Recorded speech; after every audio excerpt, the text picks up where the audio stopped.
Hello gamers, Mage Hammer here. Welcome to another edition of Tonight on Mage Hammer's Game Table, where tonight I'm continuing my series of solo dungeon crawls using a different system each episode. And in this case, I have chosen the Black Hack First Edition.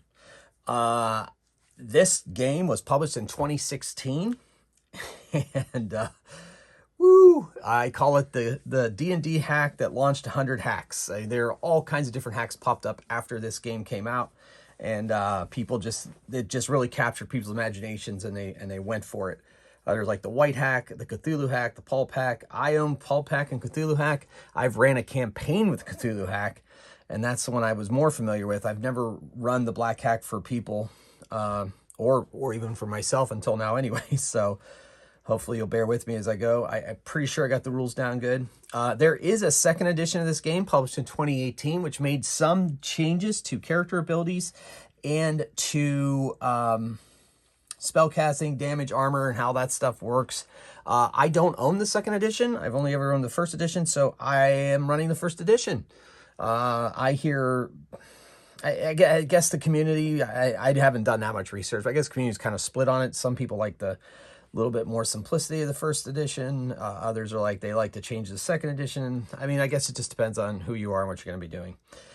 For me, since I don't own the second edition, I'm running the first edition. So, Black Hack. This is also something a little bit strange that viewers of my channel may realize, is that this is a roll under system, which I generally don't like roll under systems because my brain is wired that higher the better when you roll dice, but I think this system bears some looking at. I think it's a pretty fun system. I think it's very innovative.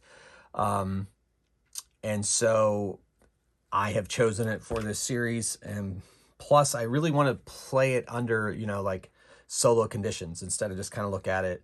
I didn't even do a practice combat. I think I got the rules down. But so we're going to find out if I really like it. And if I really like it, I may end up introducing it to my groups and see if they grok onto it.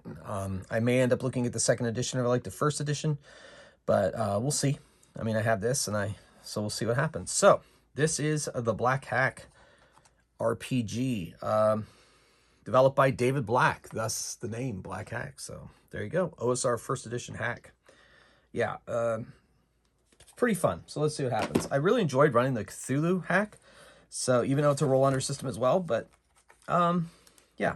So we'll see what happens. Okay, so like I said, I'm not going to go too much into detail. I will let you know, as far as I can tell, the only house rule I'm using is DM Scotty's luck dice system. Each of my characters is getting 3, except Phileas Vanderfall, my halfling. He's getting 4, because halflings get an extra luck die in my campaigns. I believe I'm also using the Healing Stone rule. That is a house rule of mine as well. But it's less of a house rule and more of a magical item, I guess. So I've given each one of them a healing stone. Over here, the silver. This game uses armor points, so these silver are armor points. These green is first level spell slots, blue is second level spell slots, and the silver gray are armor points. So I'll be spending those as the game goes on. And it is a D20 system, roll under. And you'll see how that plays out in the game going on. There are 4 classes: Thief, Cleric, Conjurer, and Warrior. No races or heritages that I could find in the core rules, and I don't have any supplements, so I guess I don't know if there are supplements. I don't know if they ended up in Black Hack's second edition. So we'll find out if I ever buy that and take a look at it. So anyway, so here it is. There are a list of monsters in the back, and of the game. So I'll be using that. I'm going to use my own random tables. Just another note: for the past several episodes in this series, I've been using my lower levels. I guess the upper levels technically. Random monster tables. I've upped the game a little bit now, and I'm now using my middle level monster tables. So some of the stuff might be a little more dangerous than the characters maybe in countering, and these guys are 3rd level. I've also read that the Black Hack tends to be a little bit more powerful when it comes to levels of OSR games and other kind of gaming. So, all right, so our heroes for tonight are Celestin Farrier. He is a warrior wearing heavy metal armor, chainmail armor, and a shield. So I'm going to call that a small shield, I guess. I guess the miniature not mostly representing what he's wearing, but that's okay. He's a warrior. She's a warrior. Then I have Coldor Brighthammer. My favorite mini for the fans of this channel. You see I brought out the old favorite mini here. He is a cleric, wields a warhammer, and has a large shield. Then I have Curly Curltoes, Halfling Thief. She is a Halfling Thief. And then, I know there's no races, I just made them up myself. And then Phileas Vanderfall. He is a conjurer and the magic user of the group. And you'll see how that plays out in the game. So we're going to see what kind of random mission they're going to go on as we undertake this game of the Black Hack. So Celestin Farrier's hit points are 26. Coldor Brighthammer's hit points are 25. Curly Curltoes, her hit points are 18. And Phileas Vanderfall, his hit points are 14. I've leveled them up, so that means their ability scores are pretty good shape. I really like the level up system of Black Hack. So when you level up, you roll a d20. If it rolls higher than their ability score, you add a point to that ability score. And based on their class, you can roll twice for certain abilities. So it's been pretty good. I did pretty well on those. All right, so let's do our random quest and see what awaits our heroes. 10, that's slay a boss monster again. 3, map out the ruins.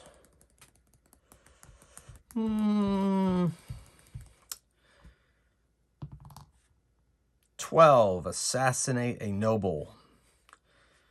We're not really into assassination. Capture an evil NPC. So they have to capture an evil NPC and an obstacle that may be stop a dark ritual in process. I've had to do that before. Let's roll again. 5, many locked doors. I have a thief. And we'll see. We'll see if that works. Since, well, I'm just going to say there's no extra obstacle because the Axebane's Deck of Many Dungeons determines what doors are locked or not. So they have to capture an evil NPC. Let's see what that evil NPC's name is using the name generator from Axebane's Deck of Many Dungeons that comes with the set. 6 is Nura. 1. 6 is either Nura or Torgil. So 1, 2, 3, female. Yeah, so Nura and then Stanley. Nura Stanley. Okay. Oh no, Nura Wilkinson. And she is a evil cleric. We'll say an evil cleric of Kiva, my goddess of darkness. All right, so they're going after Nura.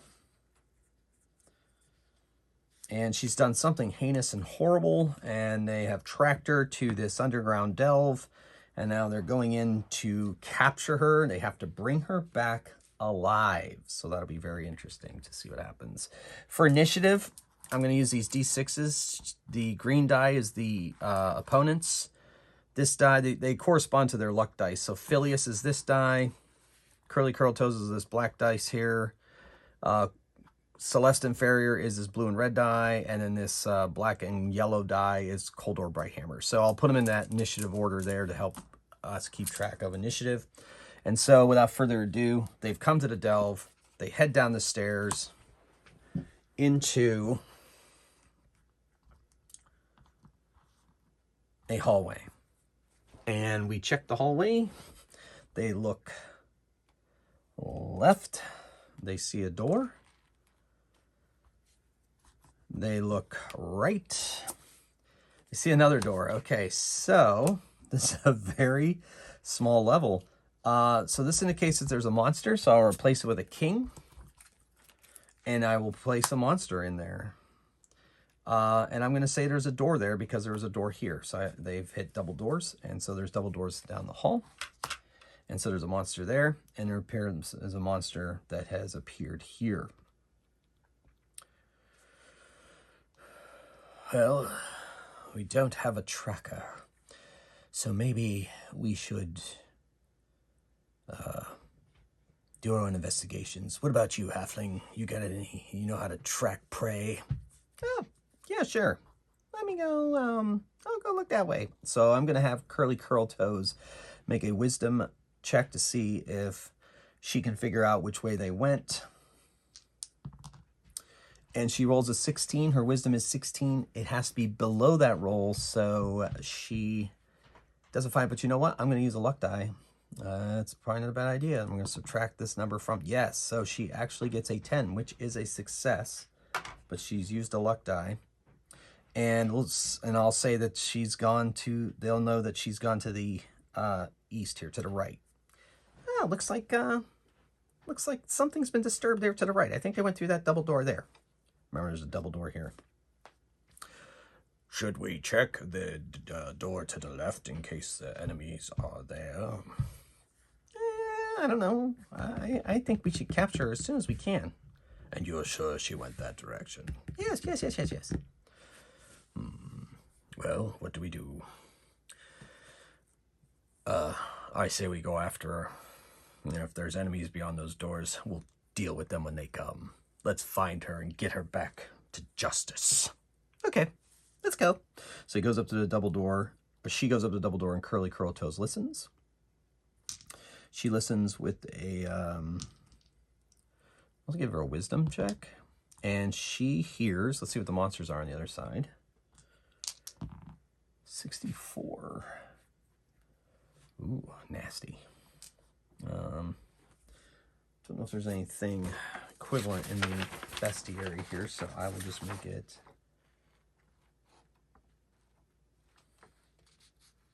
Yeah, I'll make it that. She doesn't hear anything, so she opens the door and peeks in, and she sees a room, a rather large room, with a stairway in the middle leading downwards, with pillars that are lit up, and a chest in the far corner. And standing on either side of the chest are two statues, bestial-looking statues, evil-looking statues, just standing there. Well, looks like there's a stairway. Coast is clear. So she steps in. They all come into the room. And the statues, which really are gargoyles, wings spread out, and they fly towards the enemy. So it is initiative. So initiative in this game works where each character makes a dexterity test. And those that pass that test by rolling under their dexterity go before the enemy, and those after, so forth. So, 22, 13. So we're going to say this is Celestin's die, and his dexterity is 10, so he's going after. He's going after the gargoyles. And then Coldor Brighthammer is, his dexterity is 13, so he is going before the gargoyles. And then Phileas Vanderfall is dexterity, he's going after. And Curly Curl Toes dexterity is a 16, and she is going before. So that's going to be the order they're going to go in. And I'm going to set up the room. It's a rather big room. So let's do this.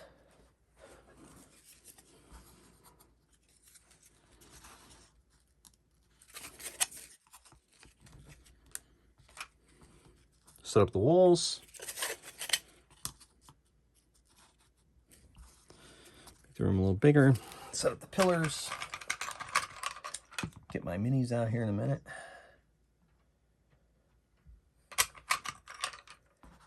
Love these pillars. Deck of Many Dungeons loves pillars, so it's good for cover, makes combat a little more interesting. And there's a stairway here, So we'll mark that stairway with this die here. So it's this 10-foot area here is a stair. And then I'm not going to worry about the chest. And then I got to get my gargoyles out. I like using my gargoyle minis. Hopefully I can find them in time. All right, so this guy is going to play the role of a gargoyle. And I have an actual gargoyle mini, which hopefully will not take me very long to find. And if it does, I will get some other kind of proxy to use. But I do have a gargoyle mini. And I know I should organize these better, but just never do. Oh well, I'm not going to spend too much time. I think there goes a box of my minis. I will use this as my other gargoyle for fun.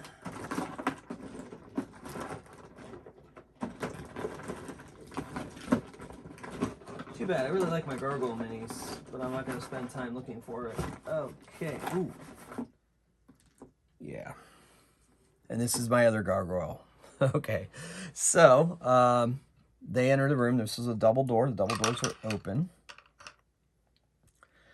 And we have Celestine. She enters first, followed by Coldor. And then out in the hall are Phileas and Curly. So, going first is Curly. Now, Curly has a light crossbow that she's going to whip up and fire at this gargoyle here. Then is a dex check, or dex roll she has to make. And it's a 1, so that's a crit. So she does double the dice damage on that. So that's awesome. So she does 1d6 damage. So she's going to roll 2d6 damage.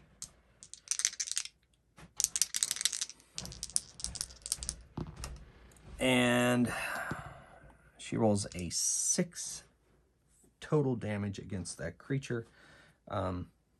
Their hit points are...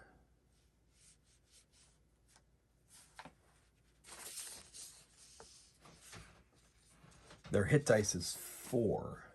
So they're one higher. So actually, yeah, okay, so it's a natural one. Anyway, so let's say so they're gonna have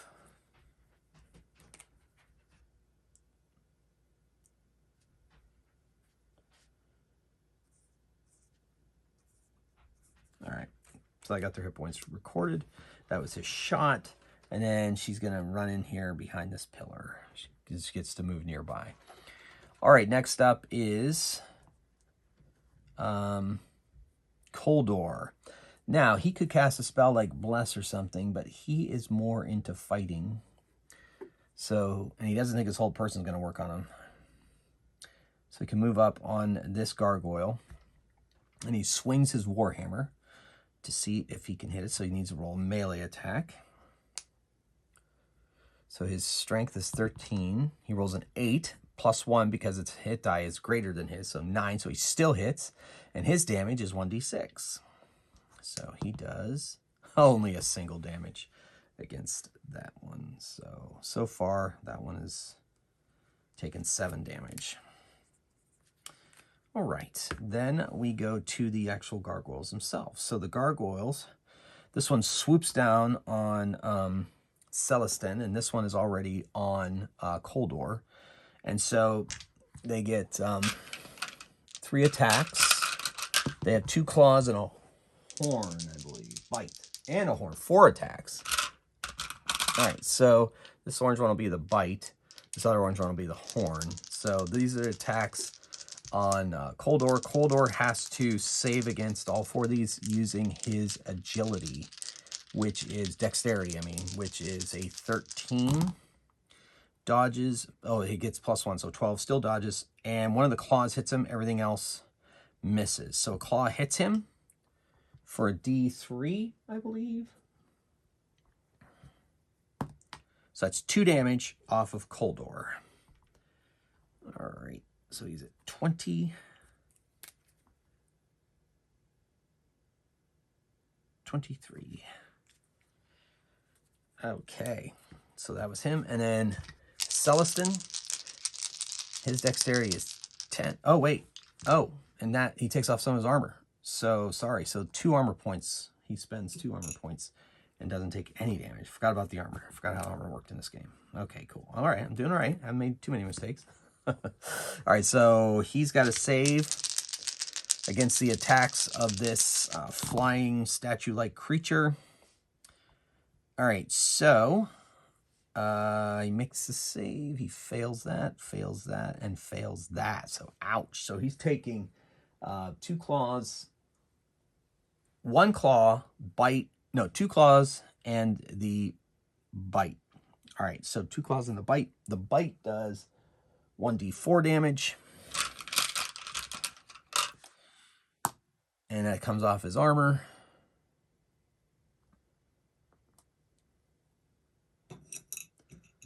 All right, and the other one does, claw does a d3, and it takes 1, and then the other claw does 3, ouch. So his armor is getting worn down, and now it is Celestin's attack. So Celestin gets 3 attacks because he's a fighter, 1 attack per level. So he's going to attack the one in front of him. He's 15 or lower. He gets +1 to each one of these. So 1 missed, 1 double damaged, and 1 hit as well. So he is going to roll. He does d8 damage. And so 2 of these plus this one. And 1 of them missed. He does 6. That was a 4, 1, 6, 7 damage only. Well, that's kind of stinky, but that's all right. So 7 damage to that one. It doesn't say anything about armor for them. But they have armor equal to their hit dice. Ooh, I may have been messing up a little bit.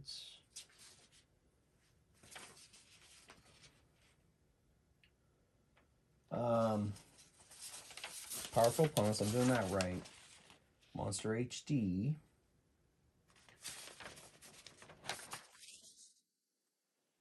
Oh no, armor.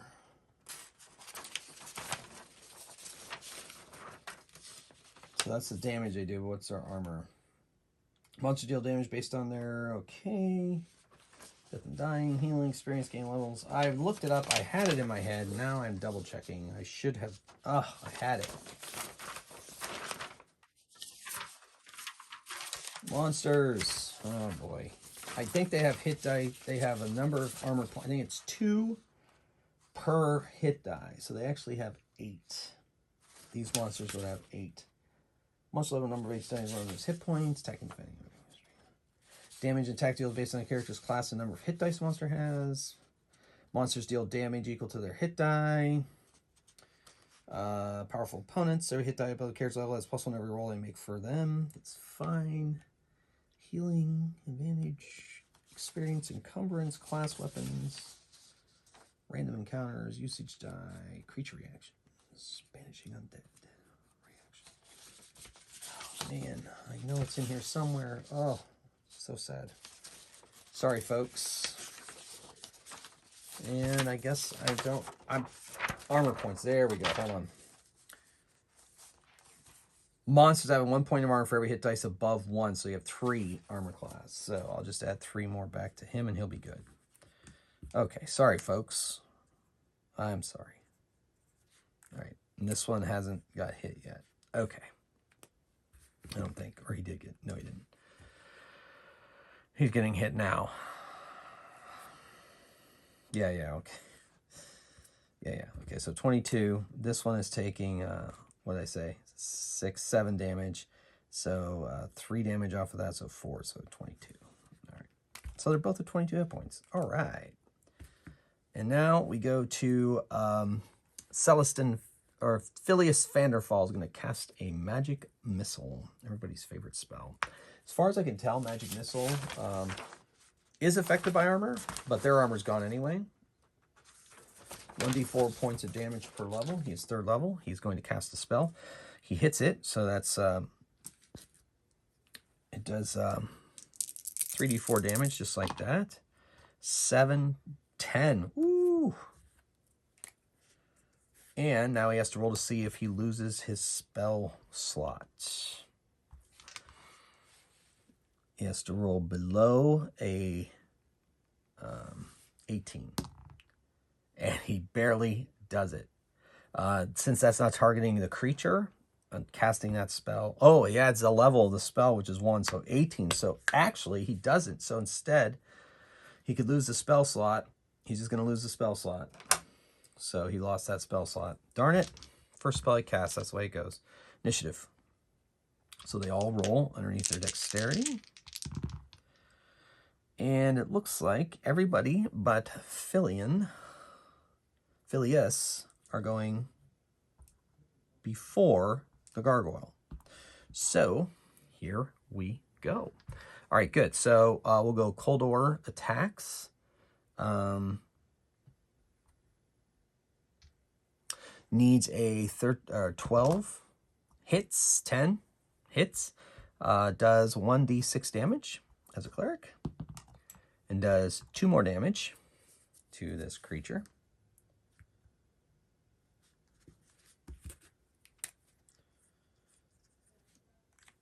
Then we're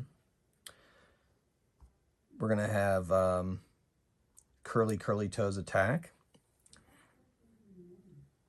This is going to get behind and attack from behind. This one that's fighting Celestin. So I believe she has advantage from attacking from behind. That's her class ability. Thief, roll with advantage when attacking from behind, deals 2d6 damage with her short sword. Okay, so... And, yeah, so this is a strength roll. She gets it. It's a 4, so she hits, and she does 2d6 damage because it's attacking from behind. And she does 5 more to that one.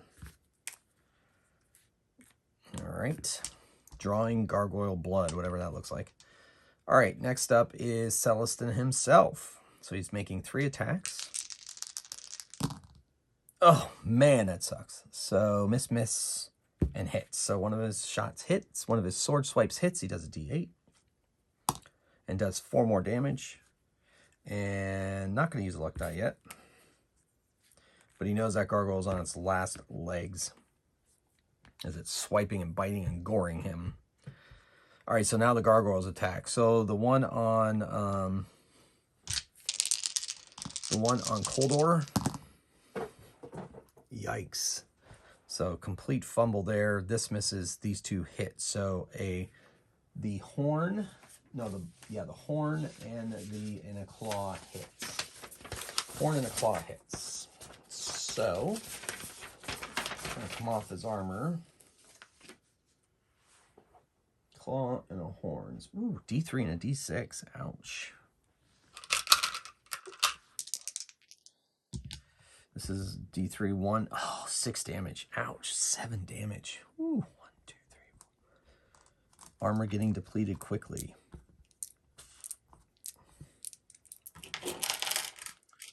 All right. And then the other one attacks Celestin. Hit, miss. Because his dex is 10. So 2 hits, 4 and 4. So one is the horn and the bite. So the bite is a d4 and the horn is a d6. Ouch. So that's 5 more damage. So he takes 2 and 3 come off of his hit points. So he's finally wounded down to 23. All right. And then it is Phileas's attack. So we're going to try this magic missile again. So 3 magic missiles flying at these creatures. At the one fighting Coldor. So 5, 7, and then he checks to see if he loses his spell slot. And he does not. So 7 damage off of that one. So it's down to 13. And now we roll initiative. They all check the test their dexterity. Oof, ooh. So Coldor and Curly Toes are going after the gargoyles, and Celestin and Phileas are going before. All right, so Celestin is going to attack. He gets 3 attacks. Oh my gosh, his strength is only 15, so that's a 12. This misses and this misses. So he only hits 1. He does a D8 damage. Oh my gosh, it's only 1. He's going to use a luck die. Oh, not enough. Yeah, no. It's just going to bring it down to 1 hit die. He used a luck die. Darn it. It's only down to 1 hit point. Oh, those luck dice, man. Fickle creatures, those luck dice. All right, so that was his attack. Then Phileas is going to cast another magic missile at the one fighting Coldor. I wonder if he can cast on multiple creatures. Magic, a nearby, far away, or distant target. No, all one target. So you hit the one on the dwarf. Oh my gosh. So 5 damage. Not great, but something at least. And he has to make a test. And he makes it 10, or no, 9. So he makes it and does not lose his spell slot. And so that brings us to the gargoyles. So they're both still alive. So poor Celestin has to save against them. His dexterity is 10, so fail. These 2 fail. And he's got to add he adds 1 to each. So this fails 2. Yeah, so, wow. Okay, so he's basically getting hit with everything except the horn. So I guess that's good. So D3s and a D4. D3s and a D4. 1, 2, 3, 4, 5. So he takes 5 damage. Okay. She takes 5 damage. All right, and then Coldor, he has to under 13. All of them fail. Ouch. All right, so he's taking both claws. He's taking both claws, the bite, and the horn. So the horn is 1, the bite is 1, so that's not terrible. And then this is a 1 and a 2, so 3, 4, 5 damage. So the last of his armor points go, and he takes 4 damage. So he's at 21. Losing all their armor in the first fight. Love it. Okay. So that was the gargoyles. Now, let them eat cake. All right, so next was Curly Toes. Attacks from behind with advantage. Forgot about the advantage last time, I think, didn't I? Yeah. Take the better of the rolls, so 6. So that hits and does 2d6 damage. And that's enough to end this gargoyle. Taking him off the board. All right. And then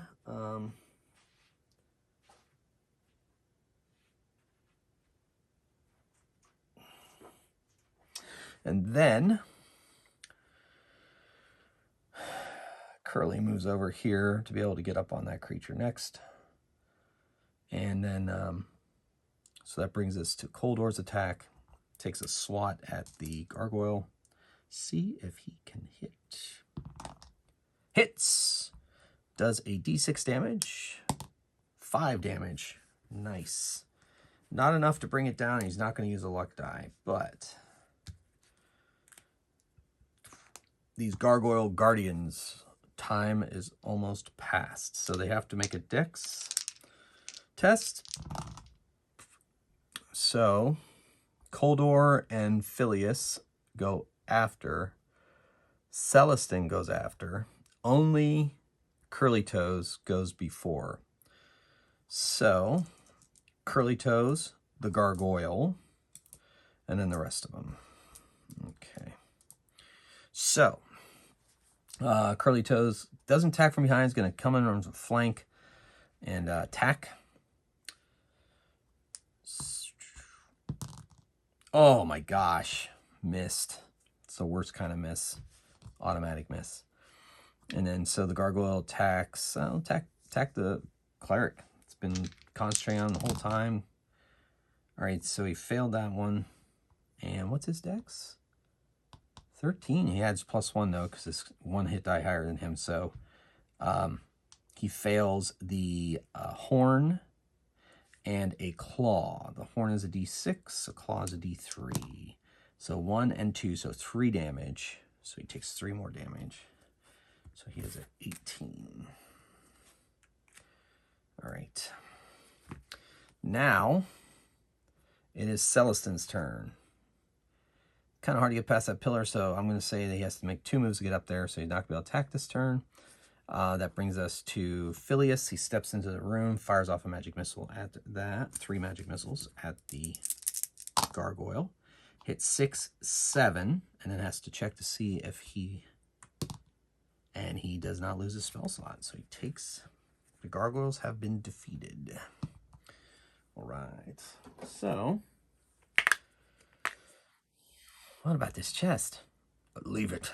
Just a trap. That's not our mission. Let's go down the stairs. So they head down the stairs.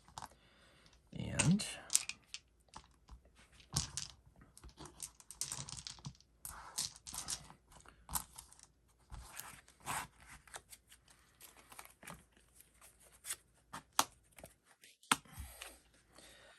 down the stairs to a hallway.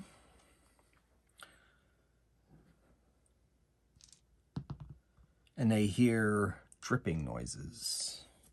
They look left. Woo! Complicated hallway. They look right. And it's double doors. We'll say that that is not a side entrance. That's an entrance that leads, that it is collapsed in for the purpose of this story. They have double door that way and hallway that way.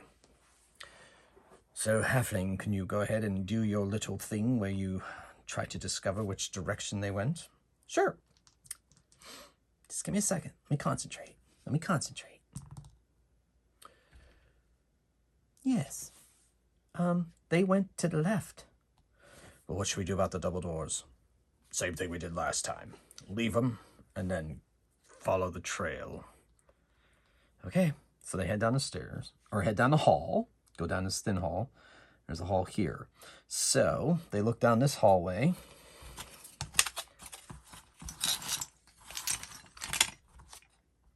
They look down this hallway and they see rubble filled. Or they can go down that hallway. Well, look, are you still tracking, Halfling? Sure. I'll see which direction they went. I guess if they went here, she's in there, which will be a fast game. So I'm going to say the chances of her being there are low. So if we roll a 1, she is in that room. Okay, so no. So she went this way. Looks like, well, it looks like she went up to this wall and her trail disappears. See how, like, there was water there and the wet footsteps? So there must be a secret door here. Search for it. Okay. There it is. Click. And then the wall moves into the side and the hallway is revealed. They go down the hall. Gets the mechanism there and it opens up. Okay. So this is the last way anybody could go. So I'm going to roll, and it has a monster in it. I'm going to roll to see if she is here or if this is down to another level. I'll say 50% chance that this is her and where she is. So 50% chance. So 1, 2, 3, this is a stairway down. 4, 5, 6, it is her hiding place. So it's a stairway down. So we put this here and replace it with a king. And since there was a monster indicated, we'll say there's a monster in here. So double doors. And she goes up and listens at the door. And doesn't hear anything. Let's see what kind of monster it was, since I said there was a monster as indicated. 52. So she wouldn't hear those anyway. So cool. Let's see if they have those in here. Yes, they do. We're going to do that. Ooh. I forgot. They're third level. Let's see. I'll say there's a 2 in 6 chance each one of them has a magic weapon. I didn't really think about that. So Celestin, I'll roll their luck dice. 2 in 6 chance they have a magic weapon. Only Celestin has a magic weapon. We'll call it a +1 sword.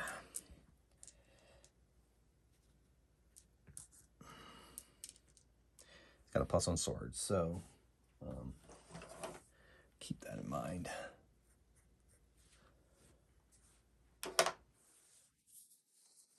Yeah, so basically that adds a +1 to his strength when he is rolling to attack. All right, so this is a really big room.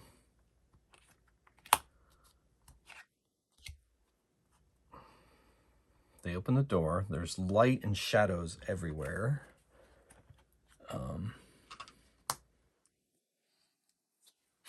It's only 6 pillars.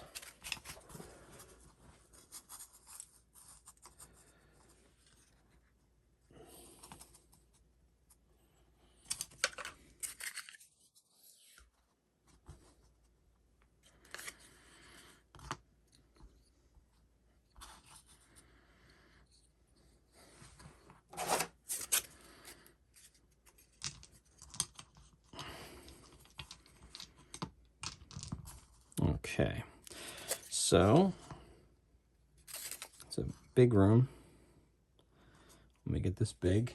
Oops. Make it this big. That'll do. They're entering from this direction, double door. They open the door, they see the room, as I already mentioned. 6 pillars.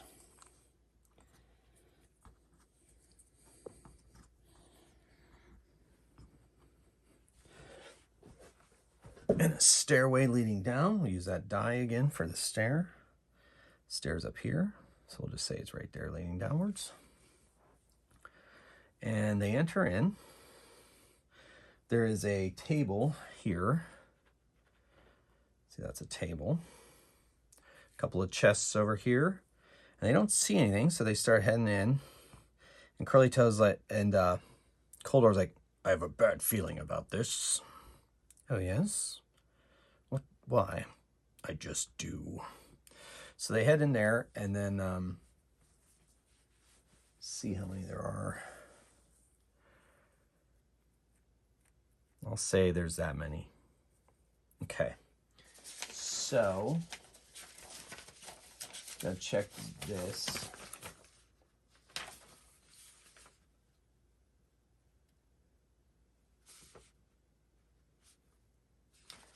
Cool. All right, so they enter in, and then out of nowhere, they see movement out of the corners of their eyes. And what was that? What was that? Did you see that? Yeah. I think I saw something move. But what was it? What was it? No, just don't know. Anybody else see anything? Yes, indeed, I did. I don't like this at all. And Coldor says, ugh, I think this place is infested with shadows. Shadows? Shadows? Wait, like shadows? Yeah. Horrible undead, strength-sapping undead. And they could be all around us. They blend into the shadows. This flickering magical light is giving them lots of places to hide. So, we must be very careful. for they can just sap our strength and our life from us. Well, that doesn't sound good. No, it is not good. All right, so I'm going to roll initiative because the shadows are moving on them. And they know they're here. Up on top of the table, I guess. The shadows are moving on them. Okay, so they have to roll initiative, test their dexterity.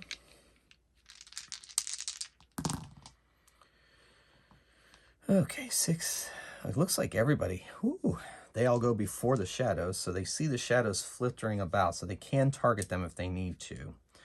So they're all going to go before the shadows. I'm going to just do it in that order. All right, so Coldor's like, oh, foul creatures, Cathor's power, banish you. So he's going to make a banishing roll. He has to roll under his wisdom +3. +3 to the roll. His wisdom is 18. He rolled a 13, +3 is 16, so he banishes them. And so their only move is going to be to move out of the way. And they can kind of see the shadows stiffen up after his banishment hits. And so Phileas is still going to, he's not going to risk firing off a magic missile. Celestin doesn't want to get close to these things, so they hold out, they hold their action, and then the shadows move off into the corners away from the power of Cathor. Quickly, down the stairs. So they head down the stairs. Well, that was good. And that takes us down to the third and final level. So let's see if they can locate Nura, the evil cleric of Kiva, darkness, goddess of darkness and hidden things. Okay.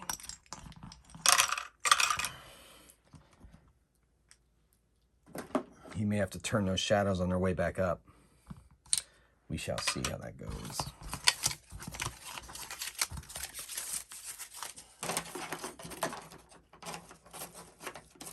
If they rest, they can get their armor points back, but since they're on a mission, they're not going to take their time to rest. They're just going to head down the stairs.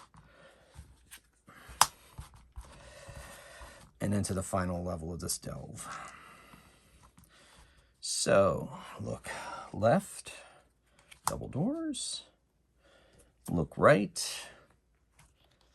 Hallway that turns to the right. Which way did they go? So, I'm going to make a decision as the game master that they actually went that way. So we'll see if she can make that roll. If she can, they will go the other way. And 13, her wisdom is 16. So yes, they went that way, down towards those double doors. All right, let's go. So she listens to the double doors. And if there is a monster behind there, let's see what it is. See if it makes any noise. Woo, lots of undead, which I think plays right along with Nura. So she, Kiva, darkness, evil cleric. So that's pretty cool. So the undead are guiding her. So Wight, there's a Wight in here. All right, so in Black Hack, Wight's drain levels. So I'm going to say there's 2 of them. All right, so, and the Wights are on the bridge leading over. So to either side as they go through the doors. They go through the doors, and on the bridge are 2 Wights. Horribly evil undead who drain your life from you. I suppose I will use these miniatures to be the Wights.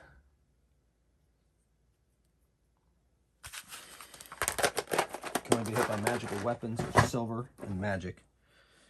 So Coldor is there. Celestin, they step boldly through the doors, and then the other 2 are behind them.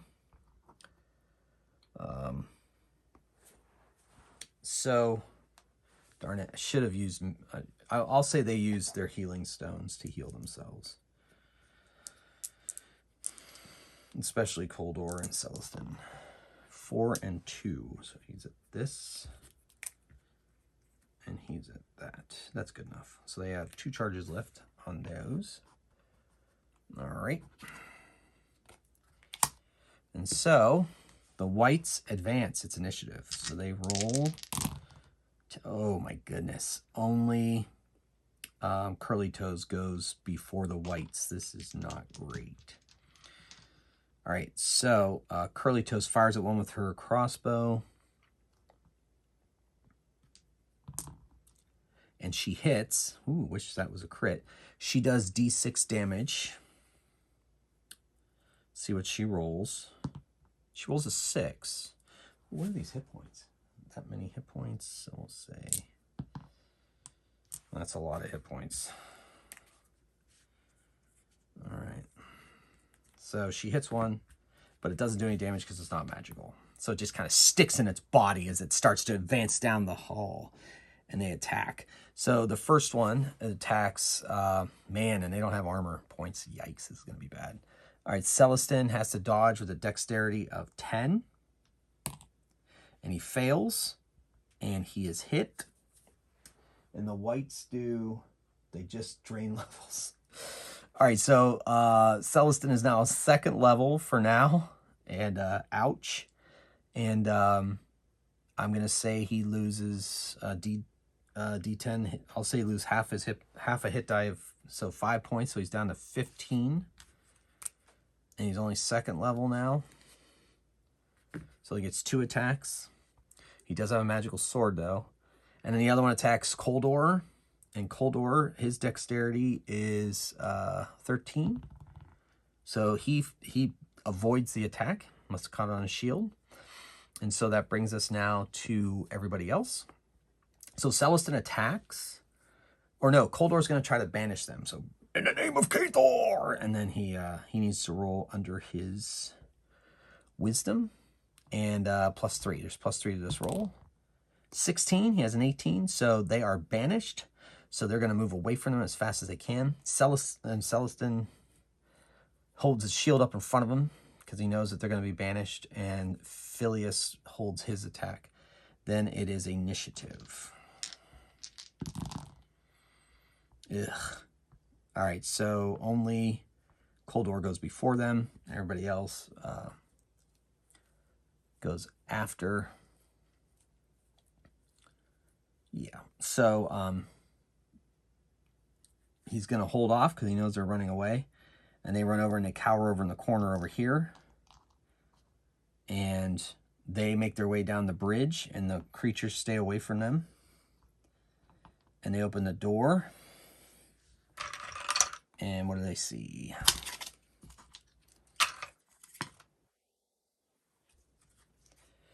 All right. It is the final place of this level, and she is hiding in there. Now, since there's been a lot of undead, I think I'll have her... I guess I'll roll... I'll look at my...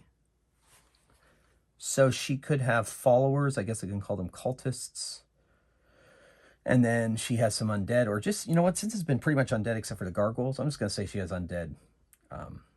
So we are going to have her. She is Cleric of Kiva.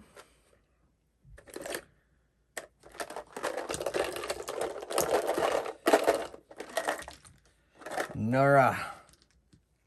Stanley. We detain you in the name of law and justice and order. We're taking you back with us. And she says, no, I'm afraid not. And so, on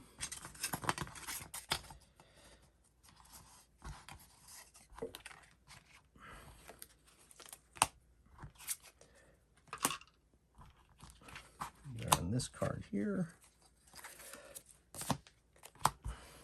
So they enter in here, the door here, and the room is about that big.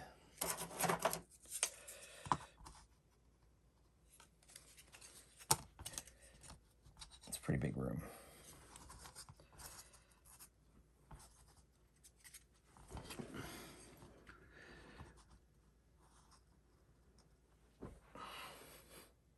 I'll make it even deeper because I think it's a deeper room. I got more space on the camera here. Yeah, that'll be good enough. So enter here. We'll close off the walls here. Alrighty. So, what undead does she have with her? We shall say she has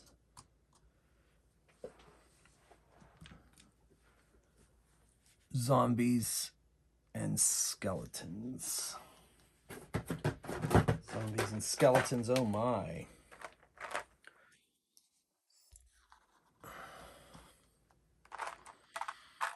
Throw in a couple of ghouls, I guess. No, I think we'll stick with the zombies and the skeletons. And maybe a couple extra.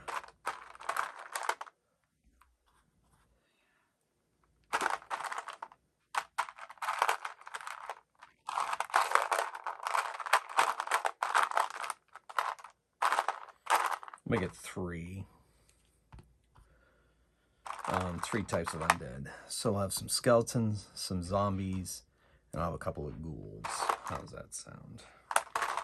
I like it. I like it a lot. More skeletons. I guess she's probably not a cleric of Kiva. She's probably a cleric of Draven, the wrong sect of folks.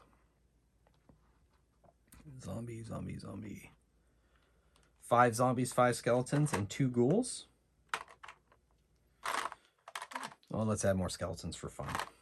All right.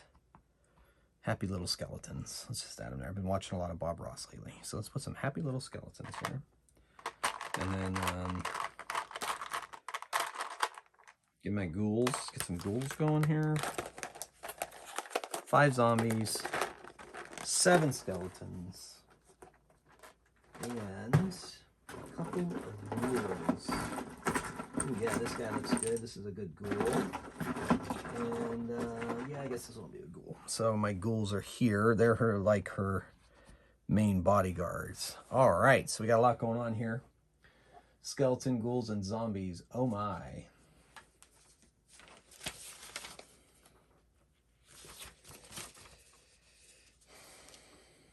Zombies don't have zombies in they don't have zombies in the monster list? Yikes. All right, I guess I'll give them 2 hit die, and they'll hit for a d6, I guess, because that's they have the hit die rules in here for monsters. 2 hit dice is d6, right? So I was right. Okay, so this is a lot. Okay, so we got to roll initiative. Initiative is going to be very important here, especially for our boy, the cleric, for Boldor. Coldor Bright Hammer. That's going to be big. Big. Okay, here we go. Initiative dice in place. And they roll initiative. Ooh. Oh, no, he fumbled pretty badly.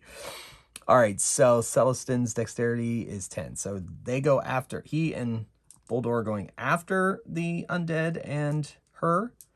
She's going to have spells, of course. So yeah, I'll say that's what her wisdom is. All right, so Curly Toes. Yikes, Curly Toes. So Curly Toes is going to kind of move into the room here, get behind his buddies, fire a light crossbow. He's not going to be able to get through that massive things, and if he hits that skeleton, it's worthless. So he's going to fire, she's going to fire a crossbow at one of the zombies, and she misses. So that was, that's that. Then next is Phileas. Now, Phileas, he's pretty much used Magic Missile. Sleep is going to be useless unless he tries to sleep her, I guess.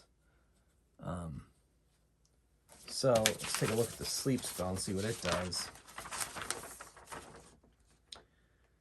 Sleep, arcane spells.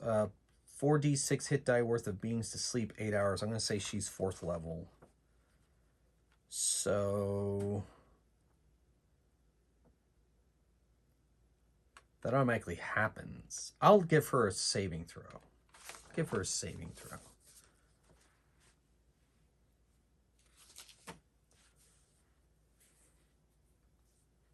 All right, so Phyllis has got a, well, how far is that? 5, 10, 15. So she's just right at the, she's right at the distance I put on that spell, 60 feet. So, okay, she's going to cast it. And she puts enough hit die sleep, it'll just be her. I'm going to give her a saving throw. The saving throw suggestions in this game are resisting spells and magic. I guess I could do that. Intelligence or charisma. Charms not. Yeah, so intelligence. Let me roll her intelligence real quick. I guess that'd be the easiest way to do it. Ooh, only a 5. Ooh. And I'll see if she's gone up. She's gone up 3 levels. And so it goes up to 6. So that's not very high. So, oh well, I guess I rolled it. And she does not. And let's see if he gets a spell slot back. She does. He does. So she falls asleep. And the undead continue their rampage. So the skeletons move up.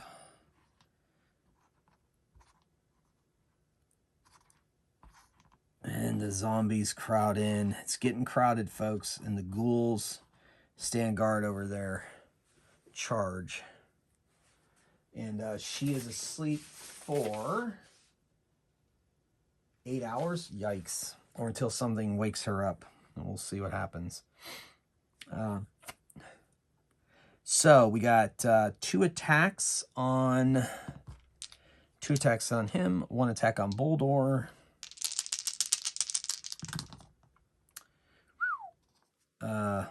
So Boldor failed. Why did I roll that many? I'll just say they failed. So they're going to take some damage from the skeletons. I believe it is 1d something.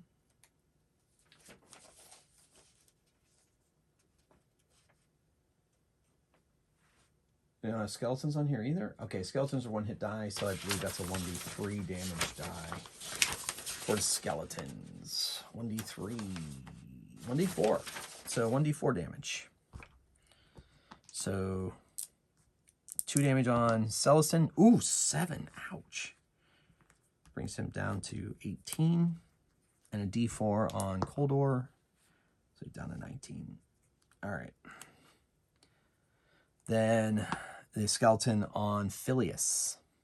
Phileas has to, his dexterity is only a 9. He avoids the attack. Sweet. All right, so now it is, we're going to do Boldor. Now, Boldor has to make a roll against 3 types of undead. So we'll do them one at a time. So the first is going to be the closest, the skeletons. And he does it. Skeletons have 1 hit die, 13. His wisdom is 18. So they are turned. Then the zombies. Same thing. Their hit die is 2, so it's 14, but it's still good. And then the ghouls. And he turns them as well. Okay, so that's going to be good, except we'll see how this plays out. Okay, so then Celestin is just smacking away at these skeletons. He gets 3 attacks. Missed, crit, and hit. Okay, so he has a d8. The 2 black ones are on that one to the left. So 6. 1 hit die. I'm giving them 8 hit points. So he does not take that one down. The other one has half. So this one is, nothing's down yet. Okay. And that's that. So we're going to roll initiative. These things are turned and they're trying to get away. Oh, man. Okay, so Celestin's going after. Curly Toes is going before. Curly Toes before.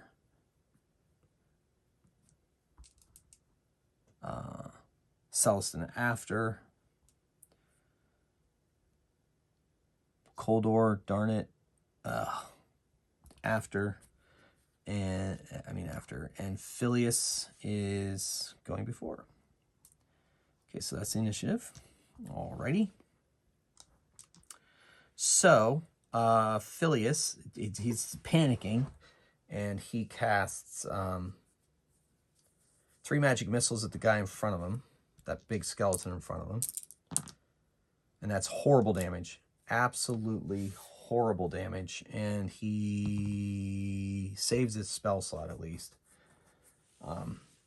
So that's down half damage. He's gonna roll a luck die, and that's enough to take it down. So luck took it down. Luck be a lady tonight. But he had to spend a spell or luck die to do it. All right, then Curly Toes just gonna kind of stand her ground. And then they all kind of shuffle away. They all move away over into the corner around Nura. So now they're just all cowering away from the power of Kathor.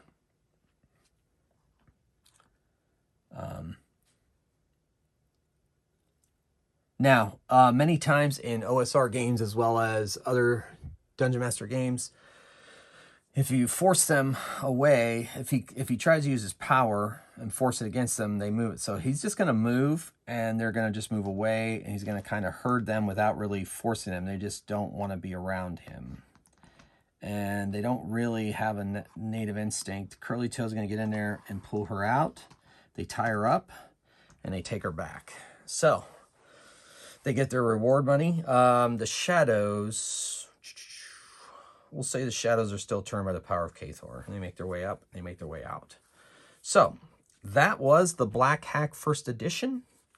I hope you enjoyed that little delve. Lots of undead, so that was pretty exciting.